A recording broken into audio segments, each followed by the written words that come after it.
Palmeirense defende Flamengo e critica CBF em jogos remarcados.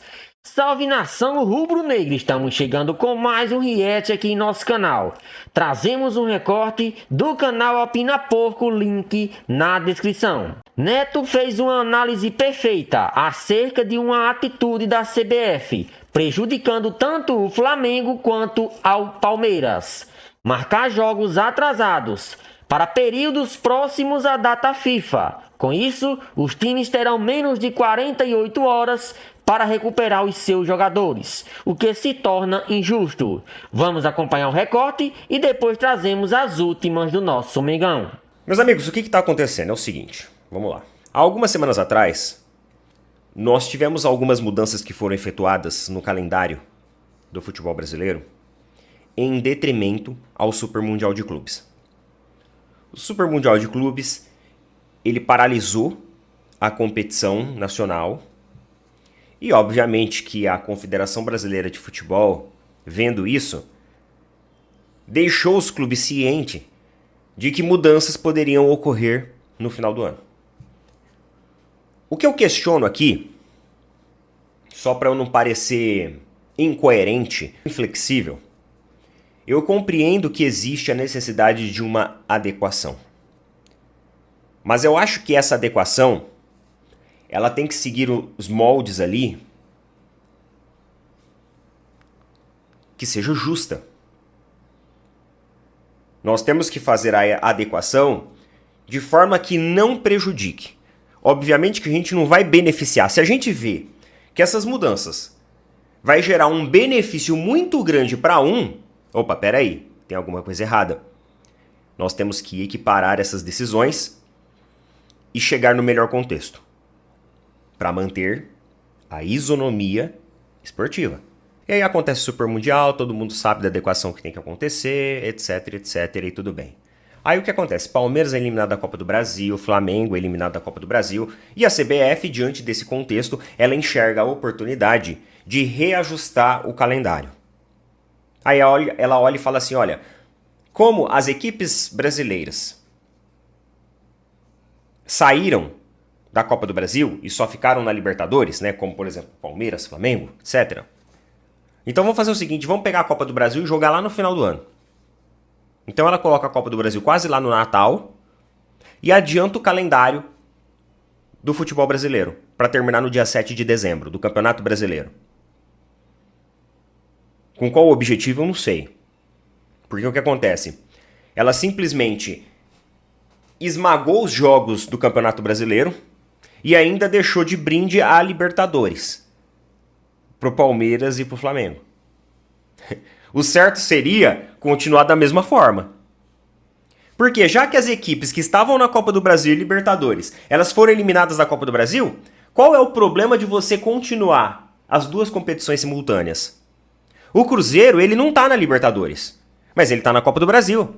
O Palmeiras e o Flamengo, eles não estão na Copa do Brasil, mas estão na Libertadores. Então poderia continuar da mesma forma. E o calendário da mesma maneira que estava antes. Mas não. A CBF vai lá e muda. Com qual objetivo eu não sei. Alguns clubes bateram contra essa mudança. Obviamente, o Flamengo foi um deles.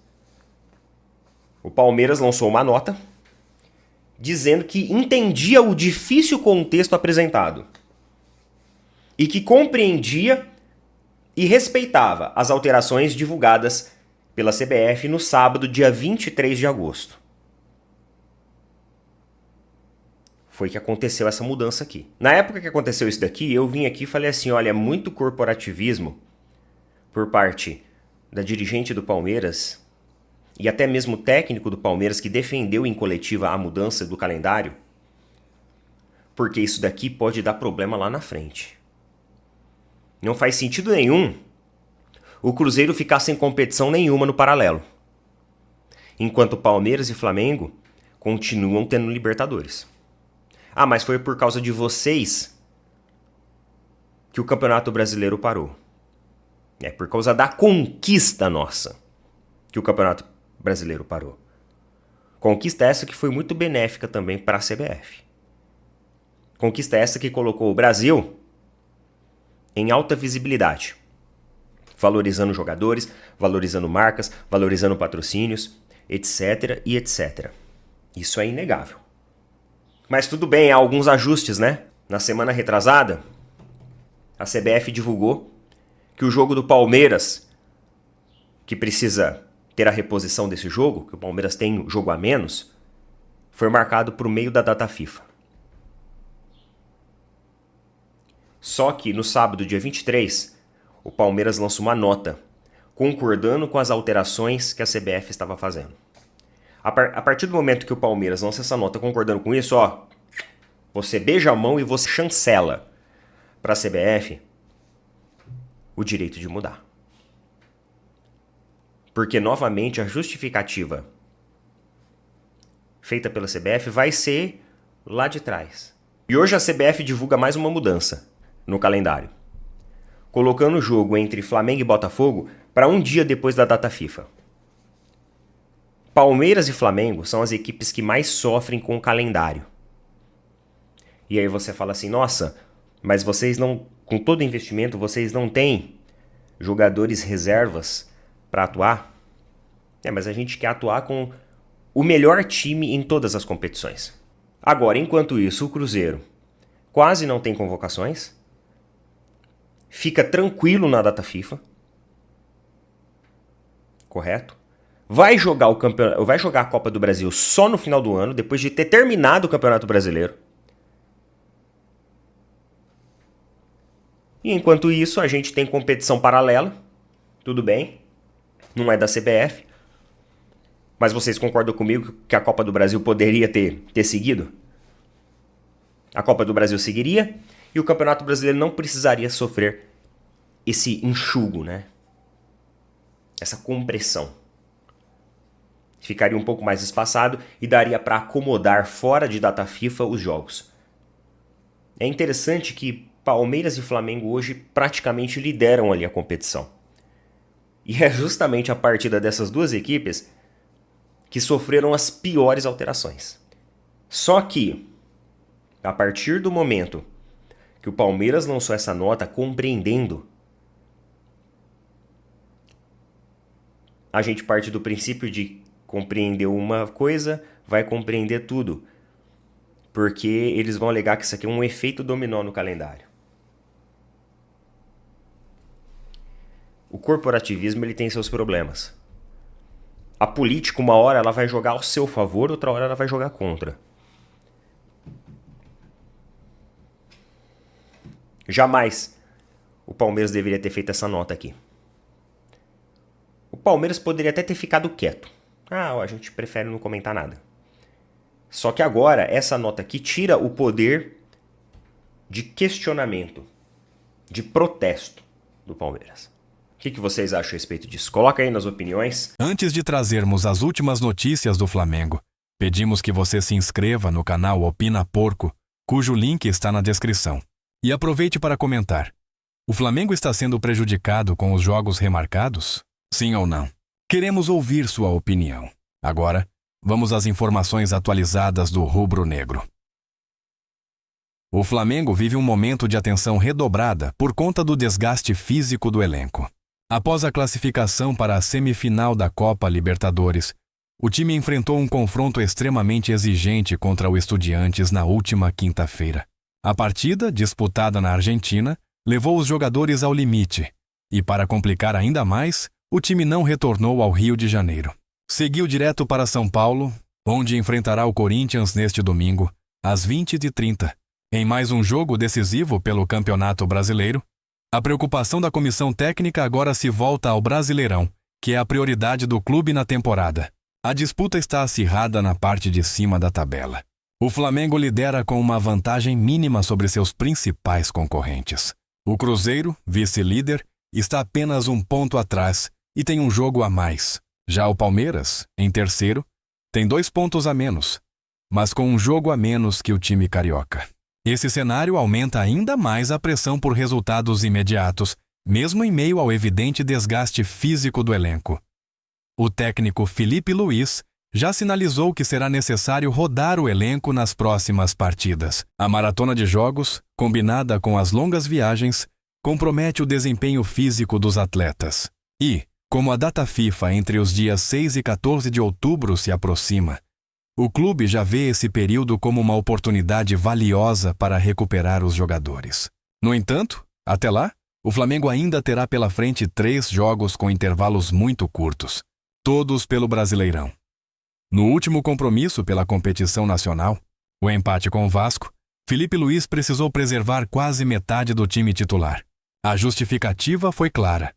Os atletas não tiveram tempo suficiente para se recuperar do confronto anterior contra o Estudiantes, que havia ocorrido na quinta-feira, antes do clássico de domingo.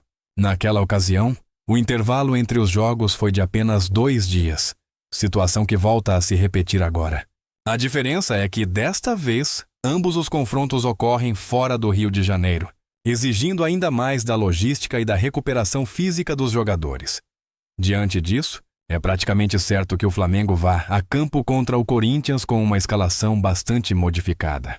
Entre as possibilidades destacam-se nomes como Rossi no gol, Royal, Danilo, Léo Pereira ou Ortiz, e Vinha na defesa, De La Cruz, Jorginho ou Alan, e Arrascaeta ou Carrascal no meio, Luiz Araújo, Samuel Lino, ou Cebolinha, e Bruno Henrique ou Pedro no ataque.